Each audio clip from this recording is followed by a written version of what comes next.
दोस्तों, एक लड़की स्टेशन पर होती है और स्टेशन पर ट्रेन का वेट कर रही होती है।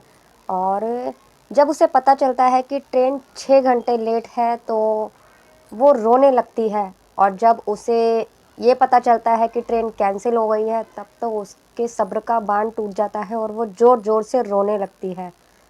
ऐसा क्या था जो ट्रेन कैंसिल होने से कोई इतना तो रोता नहीं है, वो लड़की क्यों रो रही थी? तो आगे इस कहानी में जानते हैं। अगर आपको वीडियो अच्छी लगे तो प्लीज़ लाइक कर दीजिए और कमेंट कर बताना कैसी लगी। मैं गीता गुप्ता, जय माता दी। दोस्तों, एक लड़की होती है जो कि उत्तर प्रदेश से उसे दिल्ली जाना होता है किसी ज़रूरी काम से। तो वो जब स्टेशन पर इंतज़ार करती है ट्रेन का तो पता लगता है ट्रेन 6 घंटे लेट है। अब वो 6 घंटे लेट है, 6 घंटे आसानी से तो गुजरते नहीं हैं। तो वो वेट करती रहती है। जब 6 घंटे बीतते हैं तो वो काउंटर पे जाकर पता करती है, विंडो पर जाकर पता करती है तो ट्रेन और 4 घंटे लेट होती है। जब वो ये सुनती है तो वो रोने लगती है और जो विंडो पे वो 8-10 बार जाकर पता करती रहती है कि ट्रेन कब आएगी कब आएगी। बार बार उसे एक ही सवाल मिलता है कि ट्रेन इतना घंटे लेट है। जब वो रोने लगती है तो जो विंडो पे जो आदमी होता है उससे जो पूछने जा रही थी बार बार, वो उस लड़की से परेशान हो चुका था। लेकिन जब वो रोती होती है तो वो ही इंसान उसके पास आता है क्योंकि उससे रोना देखा नहीं जाता। और उससे पूछता है कि इतना क्यों रो रही हो, आखिर ऐसा क्या ज़रूरी जाना था दिल्ली आपका जो आप ट्रेन के कैंसिल होने से रो रही हो? वो कहता है कि ट्रेन कैंसिल हो सकती है, ये बात मैं सिर्फ तुम्हें बता रहा हूँ।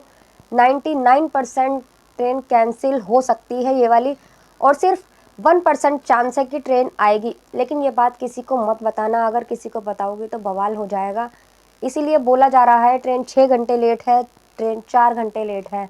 मैं आपको बता रहा हूँ ट्रेन कैंसिल हो सकती है।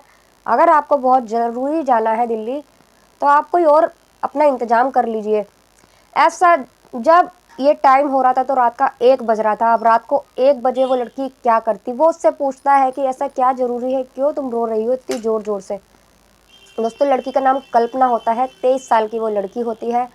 और तो वो उसे बताती है कि मेरे मम्मी और भाई दिल्ली में हैं, उनका एक्सीडेंट हो गया है, वो हॉस्पिटल में है। और मेरी जो भाभी है वो प्रेग्नेंट है, उसका लास्ट मंथ चल रहा है, उसके पास भी कोई नहीं है, वो अकेली है। इसीलिए मेरा दिल्ली जाना बहुत ज़रूरी है और ट्रेन भी कैंसिल हो चुकी है, मुझे नहीं समझ आ रहा मैं क्या करूं। ये कहते कहते वो वहाँ से वो कहता है कि अब कोई इंतज़ाम कर लो आप। वो जाकर वहाँ चेयर पर बैठ जाती है और वहाँ सभी लोग उसे देख रहे होते हैं कि लड़की ट्रेन लेट आने की वजह से रो रही है, लेकिन कोई उसे पूछता नहीं है। और वो अपने विंडो से ही उस लड़की को देखता रहता है, उस पर नज़र रखता है। कि तभी वहाँ एक लड़का आता है उसके पास और उससे पूछता है, उसे रोते हुए देखकर, कि क्या हुआ, आप क्यों रो रही हो? तो वो उसे भी सारी बात बताती है कि ऐसी ऐसी बात है। तो वो उससे कहता है कि दिल्ली तो मुझे भी जाना है, अगर आप कहो तो मेरी ट्रेन कैंसिल हो गई, मुझे भी दिक्कत हो रही है, लेकिन अब मैं अपनी गाड़ी से जाऊंगा मेरे पास, और अगर चलना चाहो तो आप जा सकती हो। जब वो कल्पना ये बात सुनती है तो उसको थोड़ा सुकून मिलता है, वो तुरंत ही उसके साथ जाने को तैयार हो जाती है। ये सब वो अपने विंडो से देख रहा होता है। वो विंडो से आता है और उसको उसके साथ देखता है तो उससे पूछता है कि भाई साहब, आप कौन हो? और तो वो उसे बताता है कि ये ऐसे ऐसे रो रही थी और मैं भी दिल्ली जा रहा हूँ, मैं अपनी गाड़ी से ही जा रहा हूँ, तो मैंने कहा कि मैं छोड़ दूंगा आपको। तो वो उससे पूछता है कि आपके पास कौन सी गाड़ी है? तो वो कहता है मेरे पास फॉर्च्यूनर है और मैं अब अपनी गाड़ी से ही जाऊँगा, अपने भाई को मैंने बोल दिया है, वो गाड़ी लेकर आ जाएगा तो मैं यहाँ से निकलूँगा। तो वो उससे कहता है कि 10-12 घंटों में तो आप पहुँच ही जाओगे। तो वो कहता है कि हाँ, मैं 10-12 घंटों में पहुँच जाऊँगा। तो वो कहता है आपका बहुत बहुत धन्यवाद, ये मैडम बहुत परेशान हो रही हैं दोपहर से, अगर आप इनको पहुँचा दो तो बहुत अच्छा रहेगा। और ऐसा कहकर वो दोनों को विदा भी करके आता है, गाड़ी ले आता है, उसका भाई गाड़ी में बैठाकर आता है। लड़के का नाम रवि होता है उसका, जिसकी फॉर्च्यूनर होती है। तो दोनों बैठते हैं, दोनों बैठने के बाद वो उससे कहता है कि आप मुझसे बातें करती रहना, अगर आप सोना मत, अगर आप सोओगे तो मुझे भी नींद आएगी, अगर बात करते रहोगे तो सफ़र आराम से कट जाएगा और नींद नहीं आएगी। ऐसा कहते कहते 3 घंटे का सफ़र वो लोग पार कर लेते हैं। फिर कल्पना बोलने लगती है मुझे तो नींद आ रही है, लेकिन वो कहता है कि नहीं नहीं, सोना बिल्कुल मत, क्योंकि मैं अकेला हो जाऊंगा, फिर अगर मैं अकेला रहूंगा गाड़ी चलाऊंगा तो मुझे भी नींद आ सकती है, क्योंकि मैं भी दोपहर से ही ट्रेन का वेट कर रहा था और मैं भी थका हुआ हूँ। ऐसा करते करते सुबह के 5 बज जाते हैं। जब 5 बज जाते हैं तो कल्पना कहती है अब मुझे नींद आ रही है और अब मुझसे जागा नहीं जाएगा।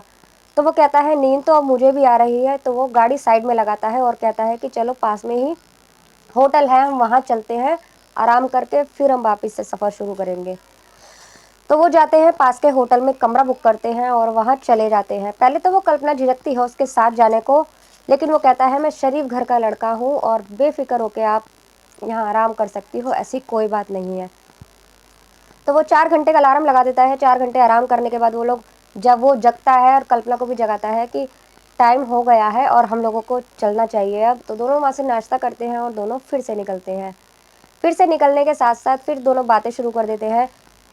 इतने में ही कल्पना के फ़ोन पर एक लड़की का फ़ोन आता है और वो कहती है कि तेरा बॉयफ्रेंड आज शादी कर रहा है। एक मुसीबत उसके सर से टली नहीं थी कि दूसरी उसके सर आ बैठी थी। ये सुन के वो घबरा जाती है और उससे कहती है ये तू क्या बात कर रही है। तो वो कहती है कि हाँ तेरा बॉयफ्रेंड शादी कर रहा है आज, और तू चाहे तो पता कर ले। ये कहकर वो फ़ोन रख देती है और उसकी आंखों में आंसू आ जाते हैं कल्पना की। तो वो रवि उससे पूछता है कि क्या हुआ, किसकी शादी होने वाली है। तो वो कहती है, आग बबूला हो जाती है और वो गुस्से में बोलने लगती है कि मुझसे कह रहा था कि मैं तुमसे शादी करूँगा, ये है वो है, और वो शादी करने जा रहा है। तो वो कहता है हाँ करने दो तो शादी, कोई बात नहीं, करने दो, शादी करना चाहता है शादी करने दो। तो वो कहती है मुझसे कह रहा था कि मैं तुमसे शादी करूँगा और अब किसी और से शादी करने जा रहा है, मैं उसकी आंखें नोच लूँगी, ये है वो। ये सब सुन के रवि हंसने लगता है। तो वो कहती है कि तुम्हें हंसी सूझ रही है और मुझे गुस्सा आ रहा है बड़ी तेज, मुझे पहले से ही उस पर शक था, लेकिन ये नहीं पता था वो इस हद तक गिर सकता है। तो वो कहता है कि कोई बात नहीं, अच्छा तुम अपनी तसल्ली के लिए एक बार फ़ोन करो। तो वो कहती है कि मेरा फ़ोन नहीं उठाएगा वो। तो वो कहता है उठाएगा कैसे नहीं, एक बार उठाओ तो सही और उससे बोलो मैं तुम्हारे बगैर जी नहीं सकती और मैं मर जाऊँगी, ये है वो है। उसके कहने से वो एक बार फ़ोन करती है उसके पास, तो वो फ़ोन उठा लेता है उसका बॉयफ्रेंड और वो उससे कहती है कि कैसे फ़ोन उठा लिया। तो वो कहता है कि फ़ोन रख दूँ। तो वो कहती है नहीं नहीं रखो मत, कि मैंने सुना है तुम शादी करने जा रहे हो। तो वो कहता है कि हाँ मैं शादी करने जा रहा हूँ, तुमसे मतलब। तो वो कहती है तुमने तो मुझसे वादा किया था। तो वादा किया था तो क्या है, तुम तो ऐसी लड़की हो वैसी लड़की हो, क्या इतने साल हो गए, 2 साल हो गए हमारे रिलेशन को और आज तक तुमने मुझे छूने नहीं दिया, ये है वो है। तो वो कहती है क्या नहीं करा, मैं तुम्हारे साथ हर जगह घूमने गई हूँ, यहाँ मंदिर गई हूँ, वहाँ गई हूँ और चिड़ियाघर गई हूँ, यहाँ गई हूँ। तो वो कहता है ये इस सबसे क्या होता है आजकल, ये है वो है। तो वो कहती है कि जिससे तुम शादी करने जा रहे हो उसने क्या किया है ये सब। तो वो कहता है कि हाँ क्यों नहीं किया है, आजकल तो ये सब चलता है। तो वो ये कह देती है भाड़ में जाओ, ये कहकर वो फ़ोन रख देती है और रोने लगती है। और ऐसा सुनकर रवि ज़ोर ज़ोर से हंसने लगता है। ये सब होता है तो वो कहती है कि कहता है तुम शांत हो जाओ, शादी कर रहा है कोई बात नहीं, जब उसे तुम्हारी परवाह नहीं है तो तुम क्यों उसकी परवाह कर रही हो, वो तुम्हें भूल गया है, तुम भी अपनी दुनिया में मस्त हो जाओ और अपने भाई और मम्मी की तरफ ध्यान दो। उसकी बातें सुनकर वो दो लोग बातें करना शुरू कर देते हैं। और दिल्ली में ही जिस हॉस्पिटल में उसके भैया और माँ थे, वो उससे पूछता है कि कौन से हॉस्पिटल में थे, वो बताती है। तो वो वहाँ फ़ोन कर कर अपने आदमियों को वहाँ जाने के लिए बोलता है और कहता है वहाँ 2 जने हैं और उनका ध्यान रखना कि कोई दिक्कत ना हो, पहले से ही अपने आदमियों को भेज देता है वहाँ। तो वो लोग जब हॉस्पिटल पहुँचते हैं तो उसकी भाभी जब अपनी ननद को देखती है कल्पना को, तो उससे गले लगकर रोने लगती है। और वो उसके माँ बाप का उसके भाई का और उसके माँ का ट्रीटमेंट चल रहा होता है।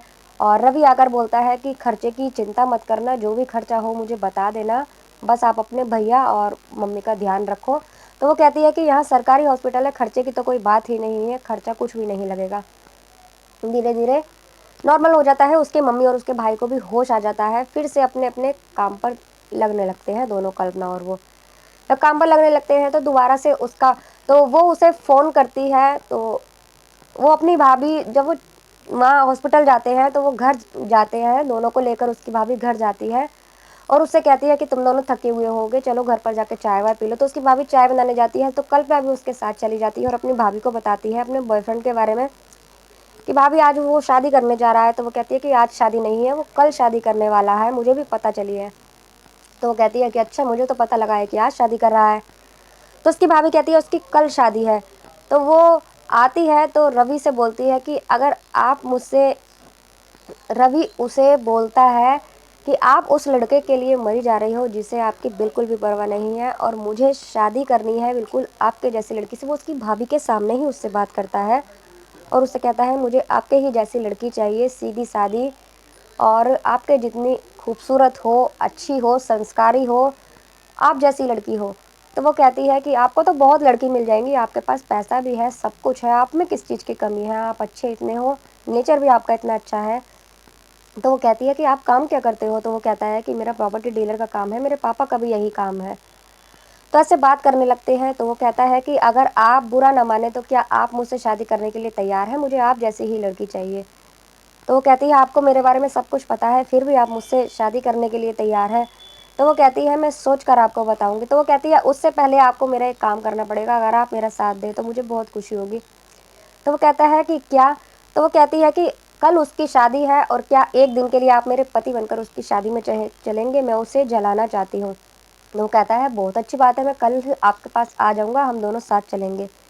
तो दूसरे दिन वो उसके आ जाता है घर तैयार होकर, दोनों पति पत्नी की तरह तैयार होकर उसकी शादी में जाते हैं, उसकी बॉयफ्रेंड की शादी में। जब उसका बॉयफ्रेंड कल्पना को देखता है उसके साथ, तो वो चिढ़ जाता है, क्योंकि जिससे वो शादी कर रहा था उससे भी सुंदर कल्पना लग रही होती है। उसने साड़ी पहन रखी होती है और बहुत सुंदर वो लग रही होती है।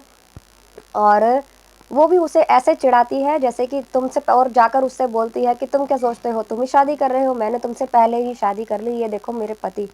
ऐसा कहकर उसे चिढ़ाती है। शादी में एंजॉय करते हैं, फिर दोनों वापस आते हैं। तब तक दोनों में प्यार हो चुका था और दोनों एक दूसरे से साथ रहने का फैसला करते हैं। इतने में उसके भाभी, उसका भाई और उसकी माँ भी ठीक हो चुके थे, सब घर आ जाते हैं। तो आपस में बात करते हैं, बातचीत करते हैं दोनों। उसके भाई से और उसकी माँ से भी बात करता है कि मैं आपकी बेटी से प्यार करता हूँ और शादी करना चाहता हूँ। दोनों एक दूसरे से, शादी होती है दोनों की धूमधाम से। रवि के पापा भी तैयार हो जाते हैं शादी के। वो दोनों शादी करके एक बार फिर उसी स्टेशन पर आते हैं जो वो विंडो वाला लड़का था उससे पूछ रहा होता है कल्पना से, जो कि बार बार उसे पूछने जाती है कल्पना ट्रेन कब आएगी, ट्रेन कब आएगी। उससे मिलते हैं और सारी अपनी स्टोरी उसे बताती है कि ऐसा ऐसा हमारे साथ हुआ। तो दोस्तों यहीं पे इस कहानी का एंड होता है। बताइए आपको स्टोरी कैसी लगी, अगर अच्छी लगी हो तो कमेंट कर कर बताना। मिलते हैं अगली किसी वीडियो में एक नई सच्ची कहानी के साथ, तब तक के लिए बाय बाय, जय माता दी।